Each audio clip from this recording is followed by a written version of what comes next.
Yo, I'm back with another video, family. What's going on? Here to talk about Errol Spence versus Danny Garcia. Anybody watched the fight last night? They know Danny Garcia got his ass whooped by. I'll probably say it this time. You could probably say it's safe to say he's a Hall of Famer, Errol Spence Jr.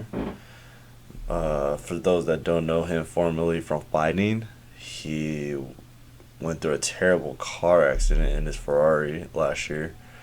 I think he was drinking or something, and I think his car flipped or something. I don't know. You guys can look it up, or in the video, I'll probably have a picture of it. But car's completely wrecked.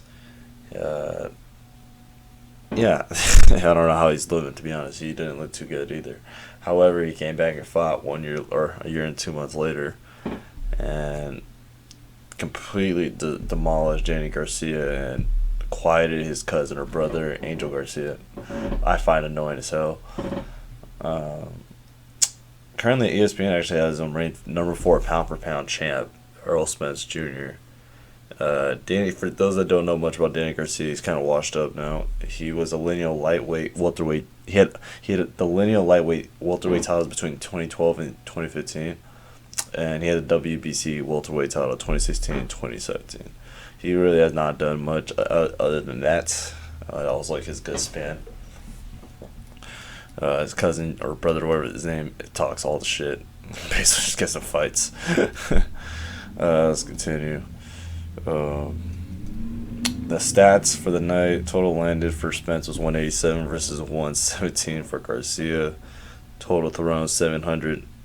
Actually, wow, that's kind of interesting. They both threw around 700. Spence threw 707.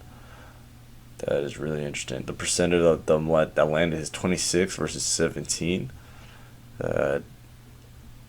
Huge amount of jabs thrown, 419 for Spence, 362 for Garcia. And power punches, 36% Spence, 31% Garcia. It looked close by the stats, but that's just not the reality, I would say. Most likely, yeah, like I said, the percentages is kind of off. It's over 10% lower for the same amount of punches. So yeah, I mean, Spence definitely dominated the fight. Did not take any damage too at that. Always important as a boxer.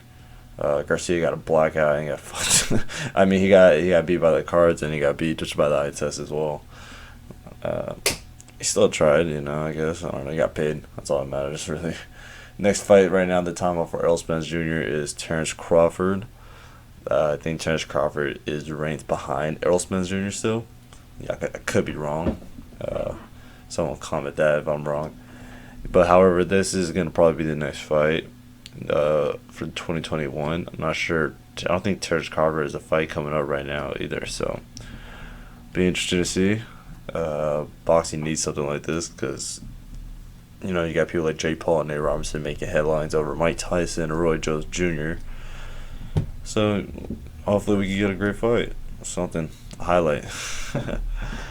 Alright, folks. Well, that's it for me today. I'll catch y'all next week.